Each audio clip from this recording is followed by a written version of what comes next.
What's going on, guys? Troy here from Troy's Run Foundation. That's a beat red face. Just got back from a run. Haven't blogged in quite a while, so I'll try to update you in as short of span as I can. Last time I remember really blogging was when I ran finished off the ultramarathon in Sulphur Springs, a 50-mile race that we did there. Took part in the 100-mile race. A success. Took the summer off, really kept training and whatnot, but limited the mileage from too much. Stayed with training other people, but I really wanted to heal the hip that kind of buggered me all of last year. In fact, got me off the road in, what was that, 2 weeks back in August 2012. So that injury never truly healed, so I spent the summer really trying to rehab it, stretch, strengthen, and repeat. So I'm back to getting the mileage. And it's going really well. The goal is to get to Halliburton 100, but quick update, I will not be able to make that race. I will, however, be attempting to get to Halliburton to run the 50-mile race because my mileage just isn't there. I don't want to put myself in danger of re-aggravating that hip injury.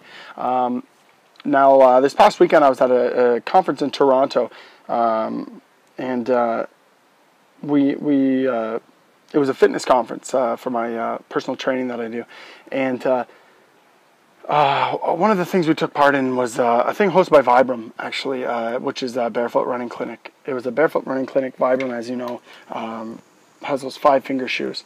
And, as a runner, I thought, why not take this in? I want to become the most versed runner there is. I want to know everything there is about every style of running, why people run that way, and so on and so forth.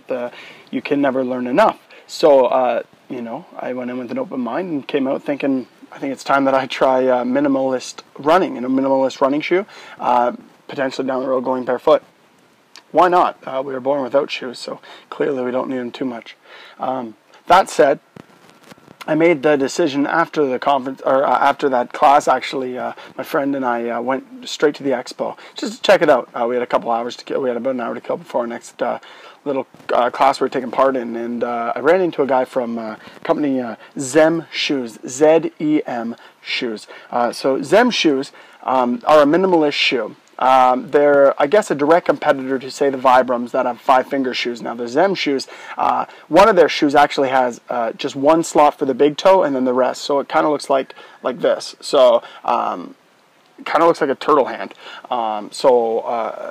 Every toe, so the 4 toes on the outside of the foot will go into the one slot. The big toe, your takeoff where you get your power, has its own hole. And I said, what's the difference between your guys and Vibram shoes? And they said, well, they have the patent, and we believe that you really only need a direct spot for that big toe, for the power toe. So anyway, people on the Pro Beach Tour, Pro-Am Beach Tour or something like that down in, I'll get that out to you and update it later. But anyway, beach volleyball players are right now using the shoe. It's directly created for them. And now it's into the running community. That said, Zem Shoes, Z-E-M Shoes, check them out online. They're now sponsoring me and hooked me up with a pair of shoes that are specific to running. Now, these ones do not have toes in them, built into them.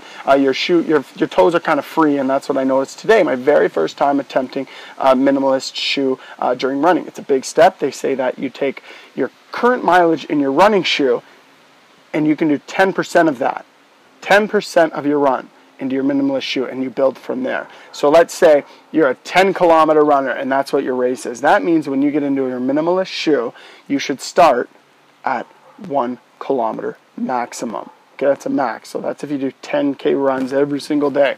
All right, similar to what I've been doing. I've been doing a little bit more, but obviously not recently with the injury. I'm going to show you the shoe now. All right, check this out. Here they are. This is what I'm running in. So here, it's like an elastic, obviously. The toes are like such. Very free moving, okay? It's as wide as your foot, more or less. As you see, it's not curved in like most shoes that go like this at the toe and then meet in a point. Our toes are not pointed. Okay, let's be serious. So anyway, with that said, I tried these shoes, and let's see what the time was. The first time out on them, it is... it's a little bit different, and before you ever try it out, I suggest reading up on it. But went 9K, and I went pace of 5:22 per kilometer. So rather quick, and then my first kilometer is at 5:30. So I usually start off around the 6th and get down into the 5:30 range, and that's my goal, 5:30 per kilometer, and for anything under 20K. In fact, anything under 40K, I try to get that time. And it worked in these shoes. I really wasn't pushing it too much, but thumbs up. I can feel it in the calf muscles. I'm going to have to stretch them out, and we'll see if I can make it to Halliburton. It's September 7th, so only 2.5 weeks away. Very short time, but crazier things have been done. I guess that's why you tune in to the next podcast. By the way, got the haircut. Awesome. Getting married November 9th. Stay tuned.